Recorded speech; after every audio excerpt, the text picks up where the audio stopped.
জাতীয় দলের হয়ে তামিম ইকবাল সর্বশেষ ওয়ানডে খেলেছেন গত সেপ্টেম্বরে মিরপুরে নিউজিল্যান্ডের বিপক্ষে। সর্বশেষ টেস্ট খেলেছেন তারও আগে গত বছর এপ্রিলে মিরপুর আয়ারল্যান্ডের বিপক্ষে। আর টি-20 ক্রিকেট থেকে তো 2020 সালের মার্চের পর অবসরই নিয়েছেন।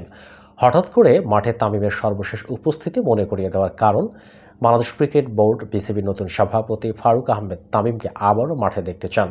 মিরপুর শেরেবাংলা স্টেডিয়ামের সংবাদ সম্মেলন কক্ষে বিসিবির সভাপতি হিসেবে সংবাদ মাধ্যমের সঙ্গে নিজের প্রথম সাক্ষাতে তামিমের মাঠে ফেরা প্রসঙ্গে জাতীয় দলের সাবেক অধিনায়ক ও সাবেক প্রধান নির্বাচক ফারুক একথা জানিয়েছেন।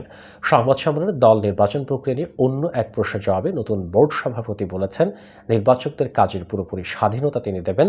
তামিমের ক্ষেত্রেও সেটি হবে। সব দিক বিবেচনা করে নির্বাচকেরা যদি মনে করেন তামিমকে তারা জাতীয় দলে নেবেন, ফারুকও বলেছেন ওর খেলতে হলে কি করতে হবে সেটা বোর্ডের সংশ্লিষ্ট বিভাগগুলো দেখবে। সঙ্গে নিজের মতটাও জুড়ে দিয়ে বলেছেন, আমার ব্যক্তিগত মত, তামিম ইচ্ছা করলে আরও 2-3 বছর খেলতে পারে। আমি চাই সে অন্তত আরও 2 বছর ক্রিকেট খেলুক। সেক্ষেত্রে ওয়ানডে ক্রিকেট খেলাটাই তামিমের জন্য ভালো হবে বলে মনে করেন তিনি আরও বলেন, আমার মনে হয় 50 ওভারই ওর জন্য ভালো। দীর্ঘ পরিসরে ক্রিকেট খেলার চাপ এখন সে নিতে পারবে কিনা আমি জানি না, সেটা তামিমই ভালো বলতে পারবে।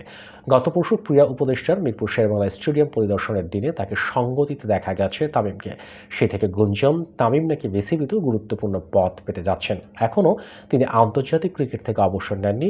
আগামী বছরের চ্যাম্পিয়ন্স ট্রফিকে পাখির চোখ করছেন বলেও শোনা যাচ্ছে। তার আগে তো আরও খেলা আছেই।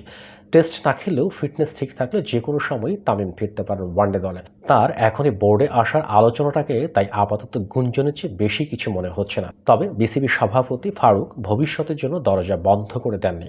খেলোয়াড়ি জীবন শেষে বিসিবির মাধ্যমে ক্রিকেটের সঙ্গে সম্পৃক্ত হতে চাইলে তামিমকে স্বাগত জানাবেন ফারুক। তিনি বলেন, সে আমাদের একজন সাবেক অধিনায়ক, তার মানে তার মধ্যে নেতৃত্ব গুণ আছে। খেলতে না পারলে ও যদি বোর্ডে সম্পৃক্ত হতে চায় আমি খুব খুশি হব। তাকে যদি আমরা কাজে লাগাতে পারি আমার ধারণা ও অনেক ভালো কিছু করতে পারবে। ওর সঙ্গে কথা বলে দেখি ওর পরিকল্পনাটা কী।